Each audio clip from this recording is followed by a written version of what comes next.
Yo, salut tout le monde, c'est Final Fait 4 à l'appareil, j'espère que vous allez bien. Aujourd'hui, on va se retrouver pour un énorme marathon lecture manga, puisque j'avais tourné en fait la vidéo précédente des lectures manga vers le 25 mars, et je l'avais sorti dans ces eaux-là. Et ici, donc depuis le 25 mars jusqu'à aujourd'hui, au moment où je tourne cette vidéo, nous sommes le 19 avril 2021, j'ai lu plus de 100 tomes, donc en à peu près 25 jours, j'ai lu 100 tomes. Donc on va dire 4 tomes par jour de lu, donc ça fait énormément de lecture manga. Voilà, donc ça fait un gros marathon de lecture pour ce mois d'avril. Donc on va commencer directement, mais avant toute chose, comme d'habitude, n'hésitez pas à vous abonner à la chaîne et activer la petite cloche pour ne rien manquer des prochaines vidéos, à liker et partager la vidéo sur vos réseaux sociaux, et bien entendu à laisser des commentaires dans la vidéo pour donner votre avis sur mes lectures, si vous trouvez que c'est des bonnes lectures ou pas. Allez, on va commencer directement. Et pour commencer, on va attaquer avec une grosse série que j'avais commencé lors de la vidéo précédente, lors du mois précédent, et que j'ai fini ici. Et donc, cette lecture, c'est tout simplement Yu-Gi-Oh! Donc, Yu-Gi-Oh! Du tome 16 ici à 38. Il faut savoir que donc j'ai le tome double du 15 et du 16. Donc, le 15, je l'avais fini dans la vidéo précédente. C'était l'arc de Pegasus qui se terminait là. Et ensuite, on enchaînait sur un petit arc. Comme vous voyez, je l'avais acheté à la Fnac celui-là. Bon, on s'en fout. Trêve de blabla. On commence sur un petit arc de 2-3 tomes sur Duke Evelyn. Duke Evelyn, c'est quoi? C'est tout simplement un arc avec des dés. En fait, c'est l'un des seuls arcs après le tome 7 où on n'aura plus les cartes de monstres, on n'aura plus le Magic and Wizard utilisé de Yu-Gi-Oh! Mais on aura un nouveau jeu qui sera les dés, donc le duel des monstres des dés. C'est un peu le même principe que les monstres de Yu-Gi-Oh! Classique, mais avec une nouvelle règle de stratégie, c'est-à-dire qu'on va devoir utiliser des dés. Ces dés vont nous permettre de créer notre propre terrain pour avancer vers les points de vie de l'adversaire, où il y aura 3 points de vie. À chaque coup qu'on arrive à donner à l'adversaire, il perd un point de vie. Donc si on arrive à atteindre l'adversaire 3 fois, il perd ses points de vie. Et pour ça, il faut donc créer son propre terrain, tirer des dés de déplacement pour avancer jusque-là, tirer des dés d'attaque pour attaquer, tirer des dés de technique pour utiliser des techniques spéciales, des monstres qui sortent des dés, etc. Donc c'était plutôt sympa, mais ça n'a pas eu l'effet escompté, parce que bon, il faut savoir qu'à l'époque, les lecteurs étaient plus friands maintenant des Magic and Wizard, donc surtout après l'arc Pegasus. Et donc ce truc-là a été assez vite abandonné, ça a duré que 2-3 tomes, donc ça a été assez vite fini. Et après on est directement reparti sur du Magic and Wizard. D'ailleurs, pour en revenir à du Magic and Wizard, on commence à la fin du tome 17 le tournoi de Kaiba, donc voilà le gros tournoi de Battleville qui va durer à peu près 14 tomes, ça sera un énorme arc. Voilà, donc à la fin de ce tome-là. Le tournoi en lui-même commence dans le tome 18 et on va donc enchaîner cet arc jusque dans le tome 31. Donc il faut savoir que cet arc va nous intéresser à un des méchants principaux de la série qui s'appelle Marek. Voilà, je vais pas trop spoiler, même si normalement je pense que vous connaissez quand même Yu-Gi-Oh! Maintenant. Mais c'est franchement un très bon tournoi. Parce qu'en fait, dans ce tournoi, on va avoir des nouvelles règles. Ils vont utiliser ce disque-là. Donc, comme je l'avais expliqué lors de la vidéo précédente, en fait, ils utilisaient des petites tables où des monstres comme ça apparaissaient en hologramme. Ici, les monstres seront à taille humaine, à taille réaliste. Et en fait, ils vont apparaître directement à l'avant du personnage. C'est-à-dire que le personnage va utiliser son disque de duel et ça va projeter des hologrammes, des monstres, entre lui et son adversaire. Et en fait, on aura l'impression qu'ils seront à taille réelle et qu'ils se battront comme ça. Donc ça, c'est plutôt intéressant. Donc comme je disais, on va passer sur des règles experts dans cet arc, c'est-à-dire on aura 4000 points de vie, il y aura les sacrifices pour pouvoir invoquer des monstres, donc c'est-à-dire dans les premiers Yu-Gi-Oh! Donc le tournoi de Pegasus, il n'y avait pas de sacrifice, c'est-à-dire que tu pouvais sortir un dragon blanc de ton chapeau comme ça, hop, il sortait. Ici, non. Si tu veux invoquer un dragon blanc aux yeux bleus, par exemple, il a besoin de 2 sacrifices, si je dis pas de conneries, ou 3 sacrifices, je crois que c'est 2, et ainsi de suite. Et donc voilà. Et l'arc est plutôt sympa. Les tournois, les combats sont bien stylés. Comme d'habitude, Yu-Gi-Oh! C'est pas un manga où il n'y a pas beaucoup de dialogue parce que toutes les stratégies sont toujours bien détaillées dedans. Et donc ça, il y a pas mal de textes dans Yu-Gi-Oh! Donc ça c'est intéressant aussi à signaler. Voilà, j'ai franchement kiffé ma lecture de Yu-Gi-Oh! Alors, donc, pour en revenir, là on avait fini l'arc. J'ai terminé l'arc de Marek, on va dire. Et après, j'ai lu le dernier arc qui est ici. C'est l'arc de la mémoire du pharaon, tout simplement, où on va un peu aller en savoir plus sur les origines de Yami Yugi. Donc, Yami Yugi qui est la personnalité, on va dire, double qui est rentré dans le corps de Yugi, du personnage principal de Yugi Muto. On va en apprendre beaucoup plus sur ses origines et on va avoir des trucs très stylés. Donc là, on va un peu quitter le duel de Mons et Noisard pour aller dans les origines du duel de Mons et Noisard, mais surtout combattre des vrais monstres, des vrais démons, entre guillemets, et avoir, entre guillemets, un peu un truc de RPG, comme on avait eu dans les premiers tomes avec Bakura. Voilà, il faut savoir que Bakura, donc c'est un petit spoil, donc avancé de 30 secondes si vous ne voulez pas savoir plus sur Bakura. Voilà, donc là j'estime que vous avez quitté. Donc spoil sur Bakura, Bakura en fait est le méchant principal de Yu-Gi-Oh! Donc il apparaît dans les débuts des tomes, donc vers le tome 6. Et là il y a un gros truc du tome 6 au tome 7 où il va faire un espèce de jeu de plateau avec Yugi pour piéger ses amis, etc. Et en fait il va réapparaître plusieurs fois dans le manga, on verra toujours que c'est un méchant, et ça sera l'adversaire final de Yugi, et même dans la mémoire du pharaon, en fait, c'était l'adversaire du pharaon, celui qui voulait à tout prix s'emparer du pouvoir. Ouais, c'est très intéressant, c'est très sympa, Yu-Gi-Oh! C'est franchement très cool, et c'est beaucoup plus mature, tout simplement, qu'on le pense au premier abord. Ouais, franchement, en tout cas, je trouve que le manga papier est plus mature encore que l'animé, et franchement, c'est un manga que je vous conseille. D'ailleurs, dans le dernier tome, dans le tome 38, on a un duel final très stylé. Je ne vais pas vous spoiler contre qui c'est, mais c'est très stylé et ça permet un peu de voir les origines et de voir un peu toute l'évolution de Yugi Muto. Et ça, c'est plutôt très cool. Voilà, franchement, très bon manga. Maintenant, après, donc bien sûr, en continuant un peu sur Yu-Gi-Oh!, je me suis lu Yu-Gi-Oh! R. Yu-Gi-Oh! R en 5 tomes. C'est un arc qui s'intercale entre le tome 31 et le tome 32, puisqu'il s'agit d'un arc qui n'a finalement pas été intégré dans le manga, qui a été dessiné finalement par après, mais ça s'intercale à ce moment-là. Ça a été dessiné par un assistant je ne reviens plus son nom, de Kazuki Takayashi, donc c'est un assistant de l'auteur principal de Yu-Gi-Oh! Qui a dessiné ce manga, et cet assistant, c'est Akira Ito. Donc voilà, donc il a fait ce manga qui va s'intercaler entre le tome 31 et 32, donc avant la mémoire du pharaon et après le tournoi de Batailleville. Et dans ce tournoi-ci, on aura quelqu'un qui voudra venger Pegasus. Voilà, donc un arc plutôt intéressant avec une vengeance de Pegasus et un peu la vengeance aussi de l'entreprise de Pegasus. Et ça, c'est plutôt stylé. Voilà, je ne vais pas vous spoiler, mais je vous montre quelques planches parce qu'en réalité, comme on le voit, le dessin, même si c'est pas dessiné par l'auteur principal, est franchement stylé et ressemble trait pour trait au dessin qu'on connaît tous dans Yu-Gi-Oh! Voilà, et encore une fois, on repart sur des bails un peu à la Pegasus. Moi qui suis fan du personnage de Pegasus, eh ben ça fait franchement du bien d'avoir un arc là-dessus. Et il y a des nouvelles créatures, un peu un nouveau dieu égyptien et tout qui apparaît là-dedans. Et c'est franchement très intéressant. Et après, on continue encore un peu avec Yu-Gi-Oh! J'ai lu les 2 premiers tomes de Yu-Gi-Oh! GX. Là, il y a également l'animé, mais le manga ne suit pas l'animé, c'est franchement très différent. Et voilà, dans les 2 premiers tomes, dans le deuxième tome, on commence un peu les bails sérieux avec le nouveau truc des ombres qui commence à apparaître, le nouveau grand méchant. Et je me suis renseigné, d'après ce que j'ai vu, ça va courir jusqu'à la fin du tome 9, qui sera le dernier de la série. Donc tome 1, introduction, et tome 2, on commence les bails sérieux avec le gros méchant, qui va courir jusqu'à la fin du manga, avec des tournois, etc. Et ça promet pas mal. En tout cas, il y a déjà un tournoi qui commence dans ce tome 2, tournoi inter-école, on va dire, parce que c'est Yu-Gi-Oh! GX, c'est la Duel Academy, on va dire. C'est-à-dire qu'après le succès des duels de monstres, surtout que de Yugi Muto, qui est devenu champion du monde, on va dire, les duels ont explosé.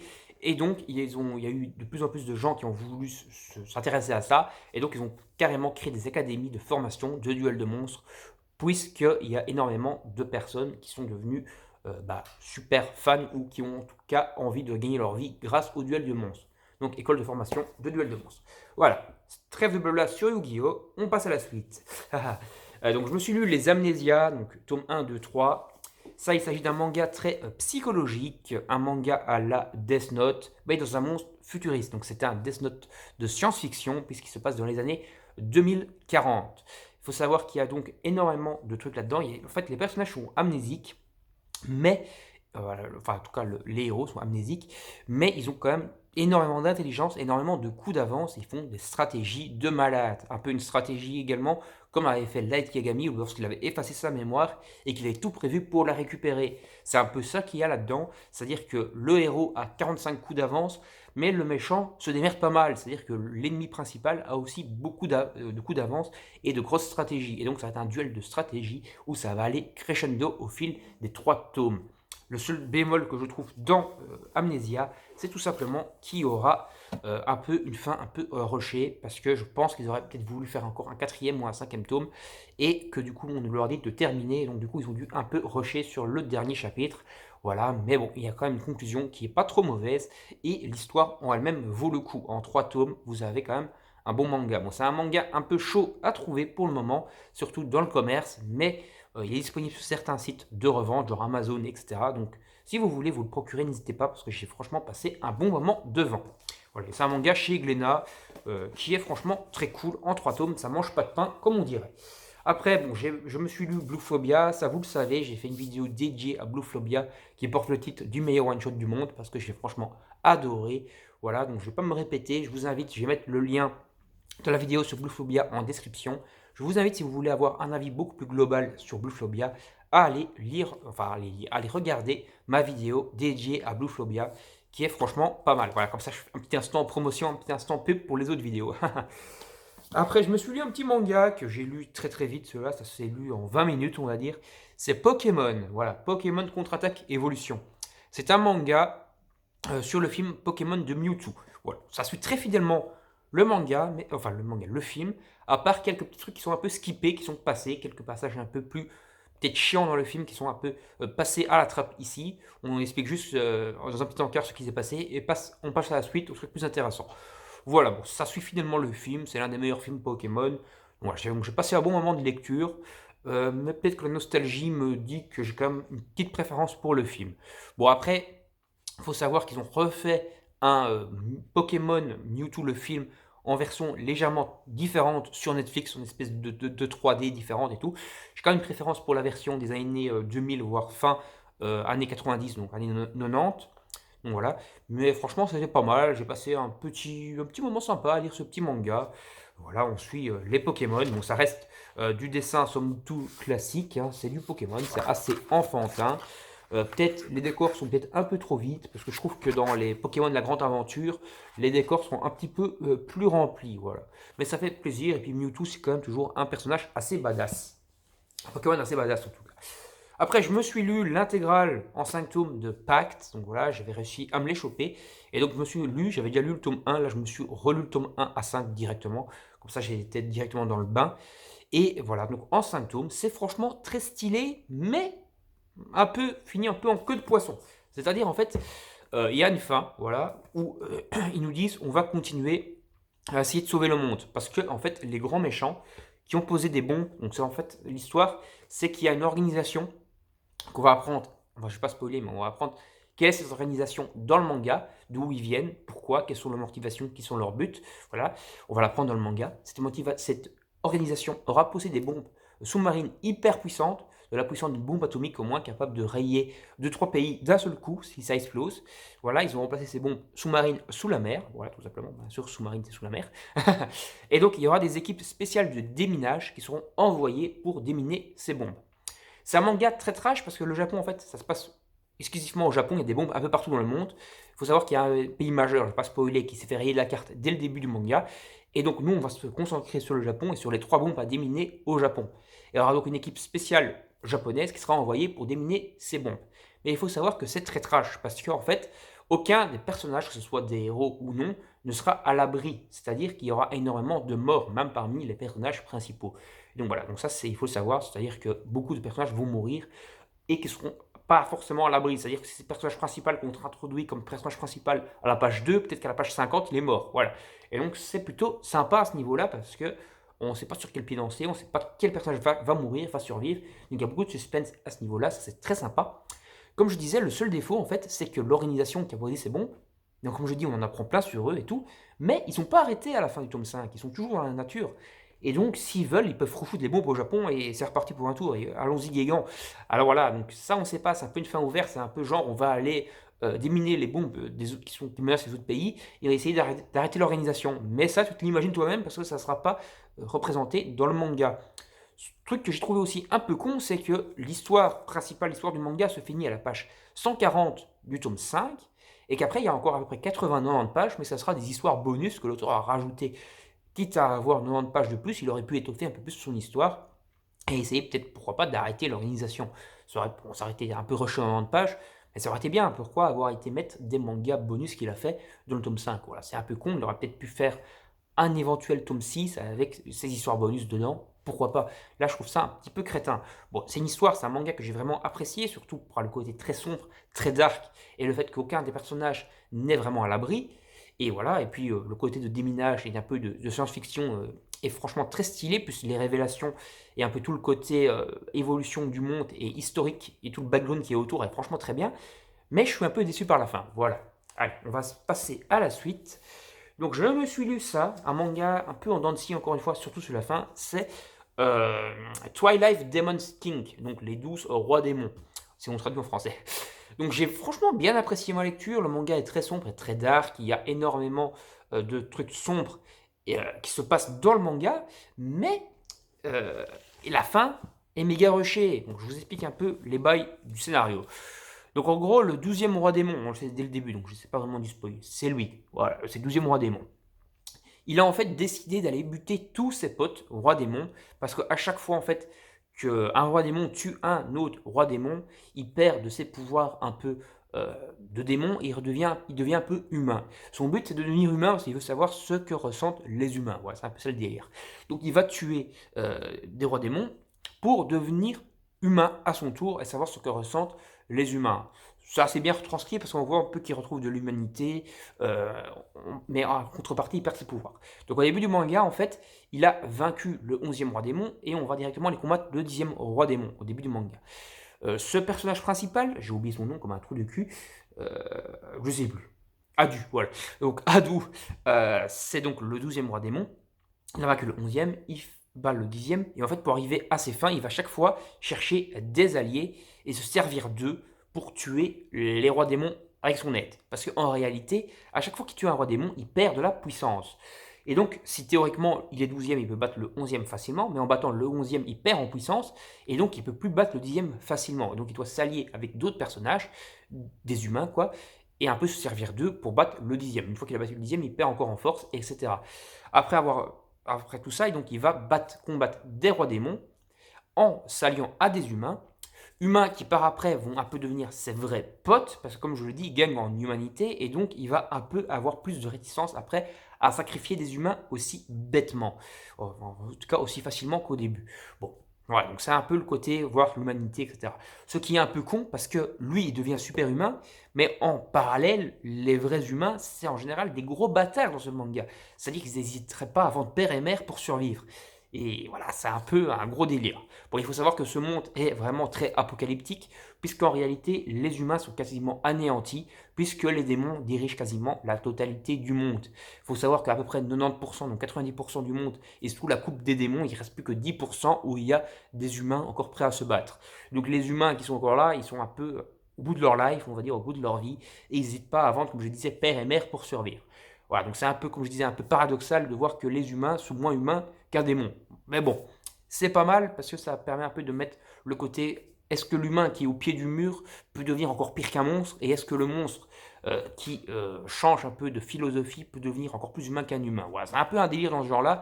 C'est plutôt pas mal. Les mangas sont assez copieux. Tous les tomes font plus de 200 pages. Le dernier fait 250 pages. Mais comme je disais, je vais revenir directement là-dessus. C'est le tome 6. En réalité, c'est super rushé parce qu'en réalité, je vous spoil pas quel roi démon ou quoi ils ont vaincu, mais à la fin du manga, il reste encore 5 rois démons à battre. Donc, c'est-à-dire on arrête le bazar et ok, mais quoi, la moitié, enfin un peu plus que la moitié a été vaincu, mais il reste encore 5 rois démons, donc encore 40% des rois démons sont encore vivants, ce truc qui s'appelle 12 Demons King. On a vu en tout 8 démons, 8 rois démons dedans, même pas, parce qu'il y en a un qu'on a skippé, mais on sait qu'il a débattu.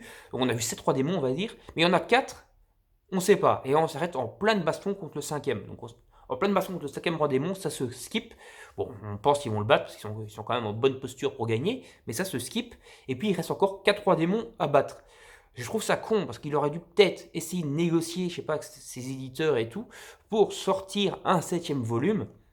Voilà, de 250 pages comme celui-ci, ça aurait, à mon avis, il y aurait moyen. Je pense que, enfin, je sais pas si c'est bien vendu ou pas, je me suis pas vraiment renseigné, mais il y a un 7e tome, il y avait moyen de tout torcher, quoi. Tu fais un 7e tome en 250 pages, tu t'arranges pour que les 4 rois démons s'allient ensemble, parce que oui, il y a des alliances entre les rois démons dans le manga, parce qu'ils ont pas envie de crever, tout simplement, et ils voient qu'ils sont un peu dans la panade, puisque beaucoup de rois démons supérieurs ont été vaincus, et donc il y a des rois démons un peu plus faibles qui s'allient ensemble. Et donc ces 4 rois démons auraient pu très bien s'allier, et essayer d'aller combattre pour gagner, et on les aurait vaincus en un tome, en un arc où il y aurait eu les 4 à affronter en un coup. Ça aurait été, ça aurait été réalisable. Ici, c'est un peu pas fini, quoi. Et ça, c'est très con. Parce que ça finit même pas, on va dire, sur une fin ouverte, ça finit en plein combat. Voilà, franchement, c'est un manga pas fini. Donc voilà, donc je sais pas vraiment si je peux vous vendre ce manga en vous disant de l'acheter, parce qu'on va dire les 5 premiers tomes sont excellents, j'ai vraiment adoré, mais le 6e tome, même si le début est excellent aussi, bah, on reste sur sa fin. Et de toute façon, on le sentait déjà venir, parce que quand tu vois qu'au début enfin à la fin du 5e tome, même au début du 6e tome, il reste encore 5 rois démons à battre, tu te dis comment est-ce qu'ils vont finir ça en un tome, même si le tome fait 250 pages. C'est pas réalisable. Et ben c'était le cas, ça n'a pas été fini. Et voilà, donc c'est un manga, je peux pas vraiment vous inviter à le lire parce qu'il n'est pas fini, mais franchement, les 5 premiers tomes sont excellents. Voilà, c'est un peu sur 2 pieds, 2 mesures, c'est-à-dire c'est un manga très bon, mais qui n'a pas de fin. Voilà, tout simplement. Allez, on va trêve de blabla, on passe à la suite, parce que là, je suis occupé à un peu trop papoter. Donc, je me suis lu l'intégrale de Odin Sphere, là, en manga en 3 tomes, où il y a un début, il y a un milieu, il y a une fin. J'ai franchement très apprécié. C'est basé sur le jeu vidéo de Altus, donc Odin Sphere, qui est franchement très bien. L'histoire est très cool. C'est franchement un manga où on va rentrer un peu dans un monde d'heroic fantasy avec des fées, avec d'autres royaumes. Bon, il y a certains passages un peu rushés parce qu'il y a plusieurs royaumes, mais il y a un royaume, tu vas le voir genre en 20 pages. Ouais, ça va être expédié en 20 pages le machin. Et voilà, donc le royaume des fées et le royaume de. Putain, j'ai un trou de mémoire sur. C'est Ragnarfall, je crois. Ouais, Carnavarfall ou un truc comme ça, qui est franchement le royaume ennemi, on va dire, le royaume un peu des démons. C'est pas vraiment des démons, mais bon, c'est le royaume adverse, on va dire, des fées. Ils vont vouloir en fait, ils vont vouloir s'emparer en fait des pouvoirs des fées. Ce royaume, donc c'est un peu le royaume qui veut s'étendre à tout prix. Si tu prends pour un peu paradoxal avec notre monde à nous, on va dire c'était le royaume nazi d'il y a 60, enfin d'il y a Deuxième Guerre mondiale, ouais, il y a déjà presque 80 ans, il y a 80 ans même, donc il y a 80 ans, qui voulait s'étendre à tout prix. Bah, là, c'est un peu le même principe. C'est un roi, voilà, on va faire un peu un paradoxe avec Hitler, mais pas vraiment, mais c'est un roi, quoi, démon, on va dire. Il veut à tout prix étendre son territoire, et pour avoir, entre guillemets, de l'énergie et du carburant pour un peu l'évolution de son armée, il veut s'emparer du chaudron magique des fées qui va lui permettre d'avoir du carburant magique à l'infini presque. Donc voilà, il veut s'emparer de ça et donc il va combattre les fées. Donc l'héroïne devient reine des fées assez rapidement dans le premier tome et après donc elle va devoir, alors qu'elle est très jeune, un peu faire former son armée. Il va avoir d'abord au début, surtout dans le tome 1 et un peu début du tome 2, des intrigues politiques pour essayer de la renverser parce que on estime qu'elle n'a pas sa place en tant que souveraine, qu'elle ne vaut pas la reine précédente, quoi. Et donc il va y avoir des intrigues politiques, voilà, au début un peu à la Game of Thrones, on va dire, on va vendre ça comme ça. Et après on va passer sur l'affrontement final, où ils vont d'abord essayer de vraiment fidéliser toute l'armée des fées dans le tome 2. Et une fois que toute l'armée des fées est fidélisée, on va partir pour l'affrontement final dans le tome 3. Donc il faut savoir que les 2 premiers tomes sont assez copieux déjà, ils font 200 et 220 pages respectivement, mais le tome 3, il est méga copieux, il fait 330 pages. Ça fait plaisir d'avoir un tome pour le même prix que les autres à presque le double de pages. Donc ça c'est franchement énorme, enfin le double, 1,5 fois plus de pages on va dire. Voilà, c'est le dernier tome, c'est une série finie en 3 tomes. Et donc là, on va partir pour la grosse bataille finale après qu'elle ait fidélisé son armée. Voilà, donc je vous spoil pas les grandes lignes, enfin je vous ai un peu spoilé dans les grandes lignes, mais je vous spoil pas l'histoire principale parce que franchement, ça vaut le détour. C'est franchement un très bon manga. Il y a énormément de bastons, il y a des combats très stylés avec des pouvoirs et des armes magiques qui sont franchement très intéressantes. Et même le background en lui-même est très cool. J'ai pas fait le jeu vidéo, donc je peux pas comparer si le manga est mieux que le jeu vidéo. À mon avis, non, parce qu'en général, le premier est toujours un peu supérieur à la deuxième version. Mais j'ai franchement pris un grand plaisir à lire ce manga. Et même au niveau dessin, je vais essayer de vous prendre un truc qui spoil pas. Je vais peut-être pas vous prendre le tome 3 du coup. Je suis un peu con, moi. Allez, je prends le tome 1. Je prends une page au hasard. Vous voyez, c'est franchement bien foutu. Généralement, on a des beaux décors également. On a un peu le principe de, là, comme je l'ai vu dedans, de la grenouille, hein, voilà, du prince transformé en grenouille. Voilà, un peu les classiques des contes de fées. Mais c'est plutôt pas mal, c'est plutôt stylé. Donc, suite, j'ai lu La balade de Ran. C'est un manga fini en 2 tomes chez Doki Doki qui vient de sortir. Et j'ai pris un grand plaisir à lire ce manga. C'est franchement un excellent manga. Il ne dure que 2 tomes, mais en 2 tomes, ils arrivent à faire un début, un milieu et une fin qui sont plutôt très stylés. Les combats dedans sont énormes. Et ça me fait assez pencher à The Witcher, c'est-à-dire, bon, on a la barde qui va chanter, un peu comme on a surtout dans la série The Witcher, et même dans les livres The Witcher, donc Jaskier, le Bard, et on a le héros principal qui est chasseur de monstres, un petit peu le Gérald de Rive, quoi, qui est là, qui s'appelle Ran, tout simplement. Et franchement, les combats sont très stylés, l'histoire est très bonne, le background est franchement très bien, l'histoire, le lore du monde, même en 2 tomes, arrive à être super étoffé, et franchement, c'est cool. Je vous montre quelques pages. C'est franchement du très bon manga. Donc il faut savoir que le premier tome se finit en 160 pages, donc il est super court. Le deuxième en fait 220. Voilà, donc c'est un peu court. Il y a quelques arcs, ils arrivent à faire dans le premier tome à peu près 3 arcs. Et ici un seul arc, mais un gros arc du coup de 220 pages, qui va conclure tout le manga et tout ce qui a un peu été tissé au fil du premier tome. Ben, c'est plutôt stylé et le combat final est plutôt bien. Le méchant du manga est bien badass, bien sombre comme il faut. Franchement, j'ai adoré. Voilà. Franchement, une très bonne lecture, une très bonne surprise. La balade de Ran, un petit manga en 2 tomes chez Doki Doki. Alors, ah oui, ici je me suis fini les One Punch Man. Hein, vous en avez parlé dans la vidéo précédente, j'avais lu les 17 premiers tomes. Là, j'ai lu du tome 18 au tome 22. Donc, les derniers tomes sortis actuellement en Europe et en France en règle générale. Au Japon, je ne sais pas où ils en sont, je crois qu'ils sont au tome 23 en sortie, mais dans les scans, ils doivent être au tome 27 ou 28, donc ça a quand même pas mal avancé. Et on commence un peu les bails sérieux. J'espère qu'on aura enfin ici, on a un adversaire qui a l'air super puissant, et j'espère que cet adversaire super puissant, même Garou hein, est quand même super badass, j'espère en tout cas que cet adversaire va donner un peu de fil à torte à Saitama, que ce sera le premier adversaire sérieux qu'il aura, où il va quand même devoir encore s'y mettre plus sérieusement. Donc il a eu un premier adversaire un peu sérieux dans le tome 7 qui était Boros, tome 6-7 Boros.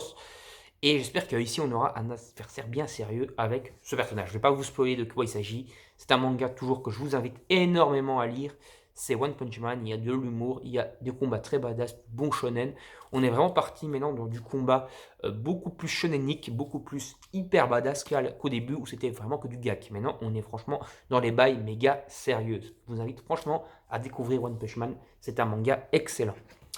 Alors après, et j'ai pris un grand plaisir à lire ça, et je les ai lus quasiment en une seule journée. C'est je tourne cette vidéo le 19 avril, comme je l'ai dit, on est lundi, et j'ai lu ça dimanche, voilà, les 7.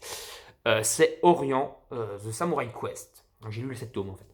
Je me suis pris un grand plaisir à dévorer cette série, qui est franchement très bien. Je sais que c'est un manga qui, soit on adore, soit on déteste. Moi je fais partie de ceux qui adorent. Déjà de plus, bon, ça c'est pas l'histoire, mais les jaquettes sont magnifiques, côté brillant, sélectif, vraiment énorme, couleur vraiment très chatoyante, vraiment un bon travail déjà sur les jaquettes de Pika, qui ont vraiment fait un excellent travail sur les jaquettes. Je pense qu'au Japon c'est pareil, mais ici c'est vraiment excellent.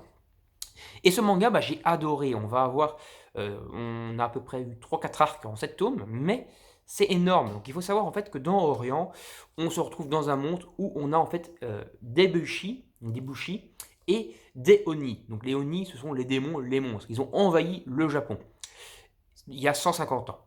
Du côté des humains, on a donc les humains qui sont décidés de vénérer les Oni comme des dieux, donc qui sont mis à genoux devant eux, qui lui font des sacrifices, etc. Et de l'autre côté, on a les bushi. Donc les bushi, c'est quoi? C'est un peu les samouraïs qui sont là pour chasser les démons. Donc du côté des fervents défenseurs des Oni, les bushi sont les méchants, et du côté des bushi, les Oni sont les méchants. Voilà, c'est un peu ça le délire. Et ils vont donc combattre les Oni. Bon, on se rend compte très vite que les Oni, en fait, c'est des trous du cul, c'est des bâtards. Donc il n'y a pas vraiment de deux poids, deux mesures en disant Est-ce qu'on serait du côté des ceux qui vénèrent les Oni, ou est-ce qu'on serait du côté de ceux qui vénèrent enfin qui sont pour combattre les Oni, quoi? Parce qu'on comprend très vite que les Oni, c'est des enfoirés et qui sont là pour tout buter. Voilà, donc le héros, il rêve de devenir un Bushi, le plus grand Bushi de tous les temps, et ils vont partir un peu à l'aventure avec son ami d'enfance. Voilà. Premier combat contre des Oni, etc. On va se rendre compte qu'ils ne sont pas encore assez puissants, et on va avoir un peu tout le développement de leur aventure au fil des gens, en tout cas de ces 7 tomes, pour qu'ils deviennent des Bushi, qu'ils en apprennent plus sur l'histoire du monde, sur l'histoire du Japon, qui est contrôlé par les Oni, etc. Il faut savoir en tout qu'il y a donc les Oni qui sont donc les démons, et qu'il y a les super Oni, on va dire, qui s'appellent des Kinshin, et qui sont un peu des dieux maléfiques, des dieux Oni. Il y a en tout 100 Kinshin au Japon qui créent des Oni un peu qui sont un peu leurs sbires et qui vont un peu c'est de contrôler le monde et de vaincre les Bushi à l'aide de leur armée de Oni. De l'autre côté, les Bushi forment des clans et forment également des armées et des alliances pour combattre ces Kinshin et ces Oni. Et donc le but principal du manga, c'est donc que le héros devienne le plus grand des Bushi, mais également de vaincre les 100 Kinshin qui menacent le monde. Bon, le manga n'avance pas hyper vite parce que là où j'en suis, il y a 2 Kinshin qui ont été vaincus. Voilà. Donc en 7 tomes, il y a 2 Kinshin qui ont été vaincus. Donc soit on va partir sur une série méga longue à la One Piece, soit il va y avoir une couille dans le pâté où il va y avoir beaucoup de Kinshin qui vont être vaincus assez facilement. Parce qu'en parallèle de ça, il y a une organisation un peu maléfique de Bushi maléfique, on va dire, qui cherche par tous les moyens à contrôler les Oni. Donc ils veulent un peu, on va dire, contrôler le monde par l'aide des Oni, mais que ce soit eux, entre guillemets, qui soient à la tête des Oni. Un peu comme Aizen dans Bleach, quoi. Il veut un peu contrôler les Holos et être à la tête des Holos et être le dieu suprême des Holos. Ouais. C'est un peu le même principe. Ils veulent être un peu les dieux suprêmes des Oni et des Kinshin. Et en tout cas, c'est très stylé. Il y a des combats badass là-dedans. Des trucs à la Dragon Ball où ils t'envoient des rayons d'énergie. Enfin, ils génèrent des trucs avec leur épée. Puis ils te balancent une espèce de rayon d'énergie avec leur épée qui vont te traverser 10 montagnes à la suite. Des trucs de dingue. T'as un mec qui va planter son épée dans une montagne. Il va la retourner carrément, la montagne. Il va la mettre au-dessus de sa tête. Voilà, il y a des délires à la Dragon Ball. Même encore parfois plus badass que Dragon Ball sur certains points. Il y a des trucs, je te dis, bien badass. Ou bien le gars, il va juste faire quelques mouvements avec son épée, ça te crée un trou dans le sol jusqu'au milieu, limite au centre de la terre, avec la lave et tout au centre de la terre. Ah, c'est un truc, c'est over, abusé, quoi. Les pouvoirs là-dedans sont vraiment cheatés. Même au début, le héros, il est déjà cheaté, quoi. Il va limite planter une pioche dans le sol et te sortir un rocher de 20 mètres diamètre pour l'envoyer dans la tronche d'un adversaire. Voilà. Franchement, c'est méga cheaté, c'est du shonen comme on aime, avec des combats bien badass. J'ai franchement adoré ma lecture de Orient Samurai Quest, un manga que je vous invite à lire si vous aimez bien les shonen. En parlant de shonen, je me suis lu l'intégrale des 9 tomes de Blazer Drive. Je me suis enfoncé le coin du manga dans l'œil comme un gogol. Donc Blazer Drive, manga de Sheishi Kishimoto, donc le frère jumeau de Masashi Kishimoto, auteur Naruto. J'en ai déjà parlé plusieurs fois dans des vidéos. Donc voilà, ici c'est son shonen qu'il a fait après Satan 666, donc son précédent shonen qui a le mieux marché. J'ai préféré Satan 666, ici il est fini en 9 tomes, mais c'est pas mal, voilà, l'histoire est sympa, c'est à la différence de Satan 666 qui était un manga Heroic Fantasy, ici on se retrouve dans un manga de science-fiction. Voilà, qui se trouve à peu près dans notre monde à nous, mais dans 30-40 ans plus tard. Voilà. Avec des espèces de technologies qui sont en fait des espèces de stickers, on appelle ça des stickers. Donc c'est des autocollants comme ça en fait, un peu comme des tatouages, qui normalement tu utilises pour coller sur des appareils, donc genre un sticker électrique, tu le colles sur une télévision, elle va pouvoir fonctionner parce qu'il y aura du courant dans le sticker. C'est un peu ça le principe. Il y a certains personnages qui sont en général qui sont considérés comme des blazers, quoi, qui peuvent, lorsqu'ils collent le Mysticker sur eux-mêmes, développer des pouvoirs. Donc s'ils collent un Mysticker d'électricité ici, il va pouvoir utiliser des pouvoirs électriques. Voilà, et c'est un peu donc, ils gagnent des pouvoirs cheatés grâce à ça, ils deviennent plus puissants, et ils vont donc aller combattre une organisation maléfique qui cherche à s'emparer des Mystickers pour faire un gros bordel dans le monde. Voilà. Bon, ce gros bordel dans le monde, on l'apprendra sur la fin et on va en apprendre également plus sur les délires d'univers parallèles et tout le bordel. Il y a franchement un univers très étoffé, même si j'ai quand même une préférence pour Satan 666. Le combat final contre le méchant est plutôt pas mal et il y a pas mal de révélations, un background bien travaillé quand même dans ce manga. Il faut savoir que ce manga, en fait, vers le tome 3 et 4, il avait des assistants encore. Après, ces assistants ont pris son envol pour faire leur propre manga et qu'il a donc terminé le manga tout seul. Donc s'il a fait les 3 premiers tomes avec l'aide d'assistants, les 6 derniers, il les a fait solo. Et pourtant, le dessin est plutôt très stylé. J'ai franchement, voilà, je monte sur le premier tome, donc il avait des assistants, mais en réalité, la suite du manga est très fidèle à tout ça. Voilà, franchement, le dessin est très bien, il y a énormément de personnages, mais on s'y attache en général à quasiment tous les personnages, ils sont assez badass, et franchement, j'ai franchement apprécié ma lecture encore une fois. J'ai encore lu un autre manga de Sheiichi Kishimoto, c'est Sukedashi Night.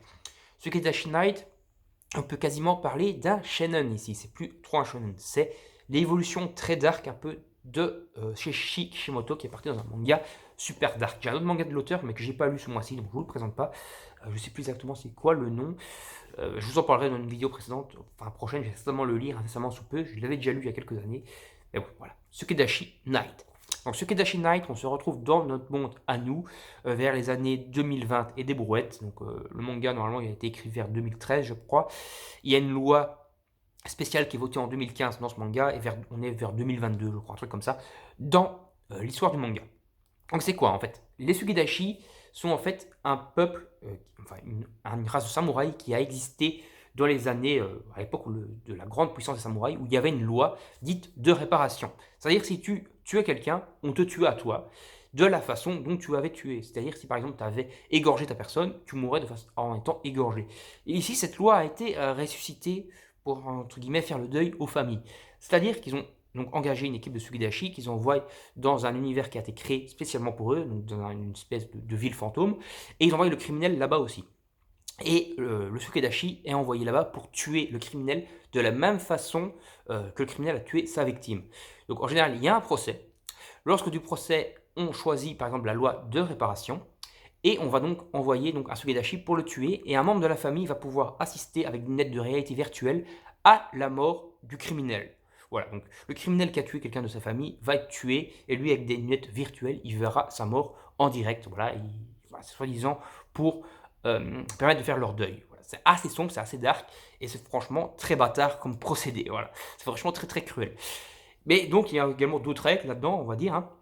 Si jamais en fait le criminel qui a le droit d'utiliser des armes et tout qu'il trouve dans la ville, donc des tuyaux ou même des voitures, etc., pour se défendre, s'il arrive à tuer le Sukedashi, il gagne un sursis de 3 ans, donc il va aller en prison pendant 3 ans où il sera vraiment bien traité, et après il aura une mort dite douce, donc il sera quand même tué, mais il aura 3 ans de vie en plus dans une prison, mais il sera bien traité, il aura limite petite chambre d'hôtel et tout, il sera nourri, blanchi, etc. Et après avoir vécu 3 ans en peinard, il se fera quand même exécuter par injection létale, c'est-à-dire une mort plus douce en tout cas, et il ne sera pas zigouillé. Par exemple, si c'est un mec qui a écartelé quelqu'un, il ne va pas se faire écarteler, il sera tué normalement. Alors s'il a écartelé quelqu'un et qu'il meurt tué par le Sukedashi va devoir l'écarteler. Parce que si jamais il échoue, il ne le tue pas de la bonne façon, et ben c'est tout simplement un échec de la loi de réparation. Donc voilà. En tout cas, très bon manga, très sombre, très dark, des mangas très copieux de plus de 230 pages. Le dernier fait à peu près 250 pages. Voilà, franchement, on a beaucoup de lecture. C'est fini en 5 tomes. C'est vraiment très dark. Voilà, je vous invite à le lire si vous avez aimé par exemple Satan 666 et que vous voulez voir l'évolution de l'auteur vers un manga beaucoup plus sombre et beaucoup plus dark. Voilà. Et également, il n'y a pas que entre guillemets des exécutions comme ça dans le manga, bien sûr. Il y aura une organisation qui veut un peu renverser cette loi de réparation et tout. Il y aura pas mal de trucs très sérieux dedans et des arcs un peu plus étoffés que juste des Sugedashi qui tuent d'autres criminels. Voilà. Ça sera franchement assez étoffé et il y aura un scénario bien sympa. Voilà, franchement, j'ai adoré Sukedashi Night. Voilà, donc on passe à la fin de la vidéo puisque je vais vous montrer ça en un coup. Puisqu'en réalité, enfin je vais pas vous montrer en un coup, je vais vous montrer un par un quand même, sinon tout va se casser la gueule. Donc j'ai lu Full Drum pour pouvoir faire la vidéo sur les mangas courts de Pika que je vous invite à voir.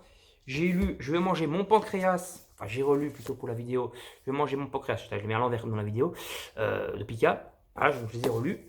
Pareil pour 5 cm par seconde.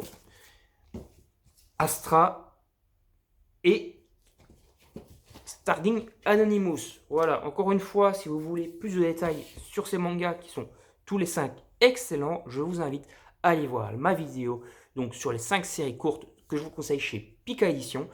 Donc ça se retrouvera dans la description de la vidéo, donc que ce soit la vidéo sur Blue Phobia ou la vidéo sur les 5 séries courtes que je vous invite à lire chez Pika. Donc voilà, on a terminé ces 100 mangas lus, voilà, c'est quand même une très longue vidéo. Je vous invite à vous abonner à la chaîne et activer la petite cloche pour ne rien manquer, à liker et partager la vidéo sur vos réseaux sociaux pour m'aider dans mon aventure YouTube, et bien sûr à donner votre avis en commentaire si vous trouvez que c'est une bonne vidéo ou pas, si vous trouvez que mes lectures sont sympas, et si vous avez pourquoi pas envie de parler de certaines séries dans les commentaires. Allez, salut tout le monde, à la prochaine, bye bye.